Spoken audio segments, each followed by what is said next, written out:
Good morning, students. So our topic is waterborne disease and their control, right? So, waterborne disease are those diseases which spread through the contaminated waters.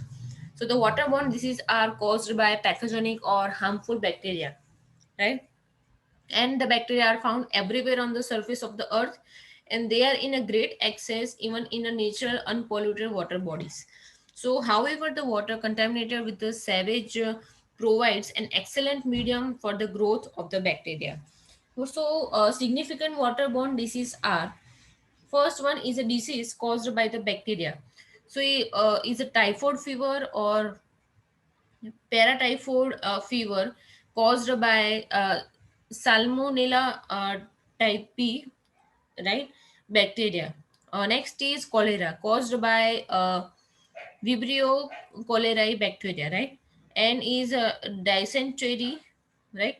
Which is caused by Siga bacillus or Flexner bacteria bacteria, right? Second disease is caused by viral infection, and it's infectious hepatitis or infectious jaundice caused by hepatitis virus, right? Second is a polio mellitus, right, which is caused by polio virus.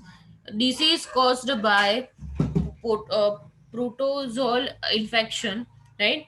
For that, uh, amoebic dysentery, right, which is caused by endomoebla history germs, right? I know this. No, this all the virus names are very difficult to remember, but you have to remember, right?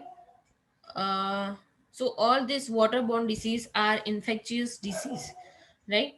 So what are the preventive measures, right? So in order to prevent the spread of this waterborne disease, the following preventive measures are recommended, right? So the water supplies of the town should be checked thoroughly for the bacteria and disinfected with a proper dose before the supplying to the public.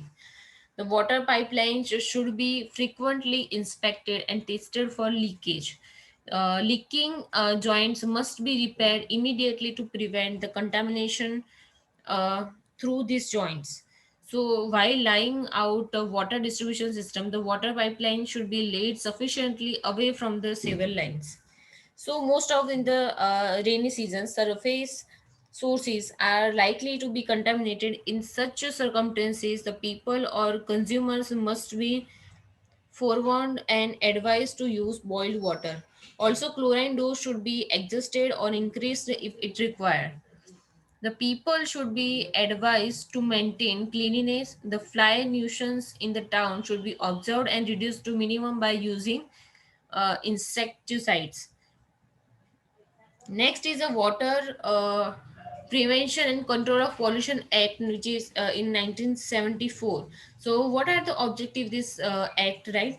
So, this act have passed to provide the following objectives. First one is the prevention and control of water pollution, maintaining or restoring the wholesomeness of water, establishment of boards of prevention and control of water pollution.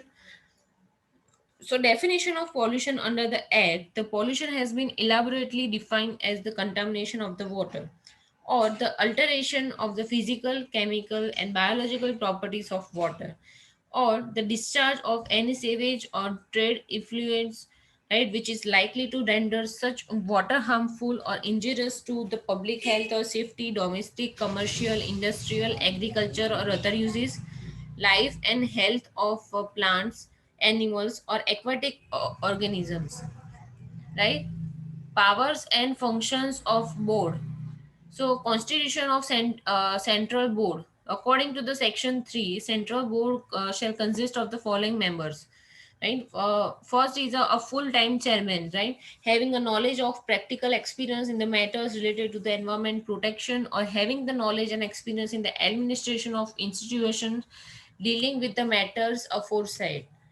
Not more than five officials nominated by the central government, not more than five persons nominated by the central government from the amongst the member of the state boards, not more than the three non-official officials nominated by the government to represent interest of agriculture, fishery, and agricultural trade, etc.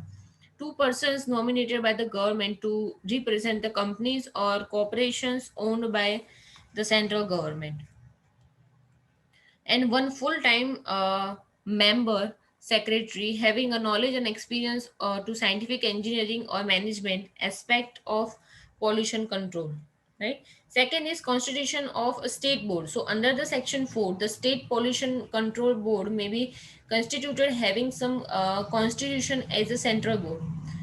Constitution of committees. A board may constitute as many committees as necessary. So the member of committee shall be paid such fees and allowances for the attending to any other work of the board. Now talking about the constitution of joint boards. So according to the section 14 of the act, under agreement between two or more contiguous state joints, boards may be constituted for those states by the central or the state governments.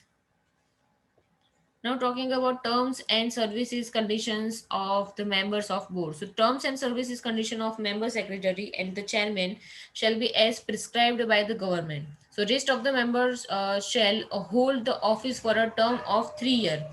A member shall eligible for renomination. Central or state government may remove a member of central or state board at any time by giving him reasonable notice and opportunity.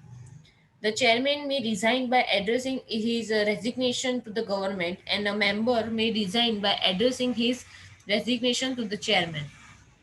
So, in the case of insolvency, unsound mind, and conviction for the offense under this act, conviction for the offense involving moral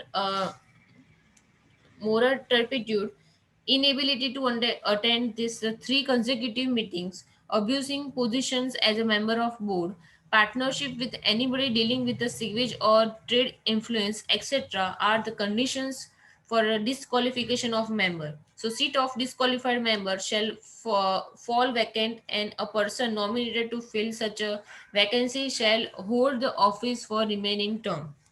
Right, next is the meeting of the boards. So according to the section 8, at least one meeting must be held in every 3 months. Next is a function of the central board, right? So according to the section 16a, the following are the functions, right? First is to promote cleanliness of streams and wells in different areas of the state, to advise central government on the matters concerning the prevention and the control of water pollution, to coordinate the action of the state board and resolve disputes among them, to provide technical assistance and guidance to the state boards to carry out research in a prevention and the control of water pollution problem, to organize the training of persons engaged in a pollution control, to organize comprehensive program for pollution control through mass media, to lay down standards for streams or wells, to prepare manuals, codes, or guides for the treatment and disposal of sewage and trade effluents, to establish or recognize laboratories for analysis of water samples from any streams, well, or trade effluents, right?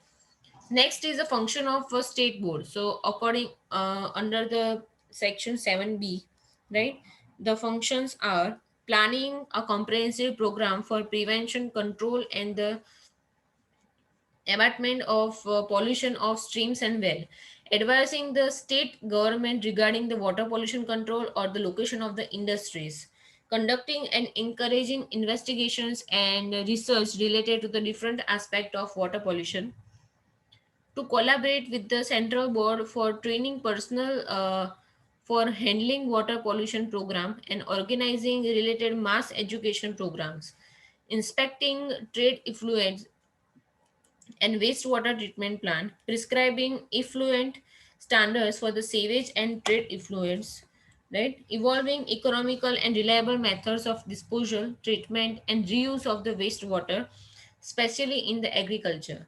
Laying down the standards of treatment sewage and the trade effluents to be discharged into any stream. making, varying, and revoking any order of preservations or control of discharge of water into the streams and wells, or the construction of the system for the disposal of the effluents, right? Establishing or recognizing laboratories for analysis of samples, performing such function as may be entrusted by a central board or state governments. Now, what are the directions, right? So, the central board shall be bound by the direction given by the central government, whereas the state board shall bound by the direction given by the central board or the state government. So, in case a grave emergency arises as a result of non-compliance of the state government as regards direction given by the central board, so the central board may recover the expenses incurred by it from for persons concerns as area land revenue, right? Next is a power of the state government. So the power to obtain information according to the section 20.2, the state board may take surveys, take measurements, and obtain information for the purpose of performing functions under this act. So the failure to comply with any direction under the section is punishable offense. Powers to take samples under section 21 1A, right? So the government has power to take samples of water of any stream or well, or any effluent being discharged into some streams or well for the analysis. Power of entry and inspection according to the section 23.5, state board is empowered by the state government with the right to enter any place for the purpose of performing any of the functions entrusted to it. Power of prohibition on disposal of polluting matters into a stream, right? First is no person shall knowingly allow entry of any poisonous or noxious or polluting matters directly or indirectly into the stream, well, or sewer, or on the land, right? No person shall knowingly allow entry of any matter into the stream which may impede the power flow of water, resulting in a substantial aggravations of pollution.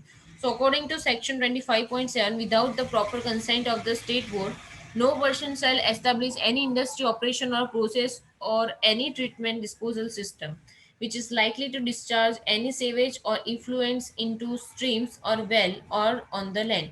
No person shall use any new outlet for the discharge of sewage. No person shall begin to make any new discharges of sewage. Now, consent of a state board. Board must be decide an application for consent within 4 months, failing which consent will be deemed to have been given.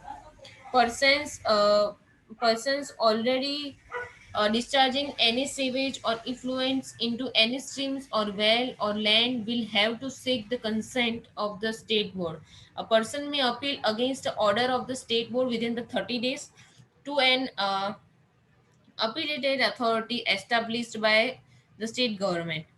While giving consent, if any work, if required to be executed, the applicant failed to do so, the board may itself execute it and recover the expenses along with this interest.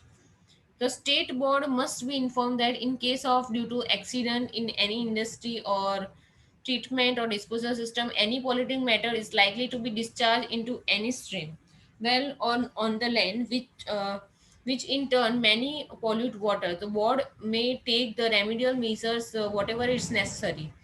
Last is the penalties for the violation of the provision of the act. So, in case of failure to give information by a person discharging effluents into the stream, right, regarding construction or establishment of disposal system, and penalty is up to 3 months or fine up to 10,000 rupees per or both. So if omission continues, penalty is additional fine up to the 5,000 rupees per day. In case of destroying or damaging the property of the board, obstructing the performance of the board function, failures to furnish information about the accidents under the section 31, which giving a wrong information or making false statement, right, to get a board consent, and penalty is up to the 3 months or fine up to the 10,000 or both. So in case of permitting polluting material into any stream, well or land, penalty is imprisonment for 1.5 years to the 6 year or fine or both.